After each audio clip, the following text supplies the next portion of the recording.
As the candidates for mayor look to prioritize their pitches, a group of business leaders, policymakers, and advocates are all coming together today to try to address a child care crisis. The Five-Borough Instituted Citizens Union is hosting a summit in Brooklyn. Among the speakers today, Governor Hochul, Brad Lander, and Robin Hood CEO Rich Bury. A Five-Borough report last year found 7 out of 10 children under the age of 5 live in neighborhoods where there are not enough child care options. More than 80% of families can't afford full-time child care. And the report concluded that the city loses out on about $23 billion in economic activity because parents have left the workforce to care for kids, even in cases where they didn't necessarily want to. Grace Rouse, the Executive Director of Citizens Union, and is with us. Good morning, Grace. Good morning, Pat. Big topic. Where do you even start trying to find solutions? Well, at a high level, this is a broken market. It is not serving families. It is not serving child care providers. And so one of the main takeaways from our report and from the conversations we've had over the last 2 years is that a problem of this magnitude really requires deeper public investments. And so that's the framework that we are coming to today's conversation with. And we are hearing more and more from business leaders that they get it. Child care is really economic infrastructure for the city of New York. And every time someone drops out of the workforce or a young family leaves New York, that has an impact on our tax base, on our ability to recruit and retain talent. Yeah. And there are real economic impacts for New York. It was so eye-opening when I had my kids. I truly had no idea what the cost would be when both my husband and I work, and we wanted to continue working and to be able to have a place for our children to be safely. Well, and I think the other thing too, that there's the cost of the core Monday to Friday daytime child care, but if anything happens that requires you to be out of town or work overtime or work early, I mean, then everything goes crazy. Exactly. I mean, there are all sorts of people, you included, who don't have regular work schedules, right? You're not working a 9-to-5 job.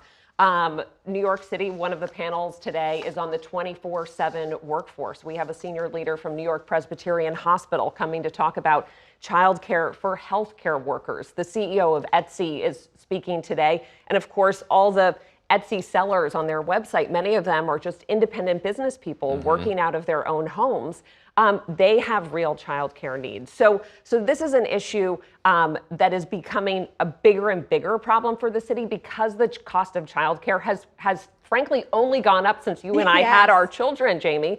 And now the city controller's office put out a report earlier this year that said that a family would need to make more than $330,000 a year to be able to afford childcare for a single toddler. Yeah, so this is not only low-income families that are struggling with this. There are a lot of families that are really upper middle class that are feeling the impact. I got a couple of charts I want to put up. One just shows the number of child care facilities, and you start to get into a supply and demand question, right? If there aren't as many people offering child care, it's probably more expensive or certainly less available in your neighborhood.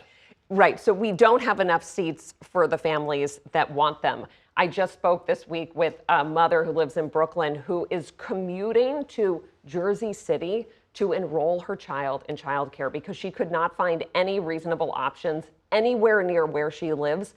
That is quite literally insane. And she's so tied to New York. She's from here. She doesn't want to leave. And so that's why she's willing to do that is the next step, because that is the only way that someone can afford to have their children taken care of. Exactly. So we know this has been a major topic in the context of the mayor's race. And there is real momentum building, especially in the business community, that wants solutions. They want to be at the table. Yeah, and to illustrate what you were saying, there's a bar graph here that shows the annual cost for child care. I don't think it's going down. I mean, we hope that it can go down in some way, but you look at the last few years, there's not much that's gone down. And no one's getting rich by having a childcare business, let's be clear. I mean, this doesn't work. Families are paying basically the max and beyond what they can afford, and childcare providers are struggling to keep the lights on in many cases, which is why we are seeing a reduction in the number of childcare seats that are available in New York. So the system doesn't work. We know we need deeper public investments.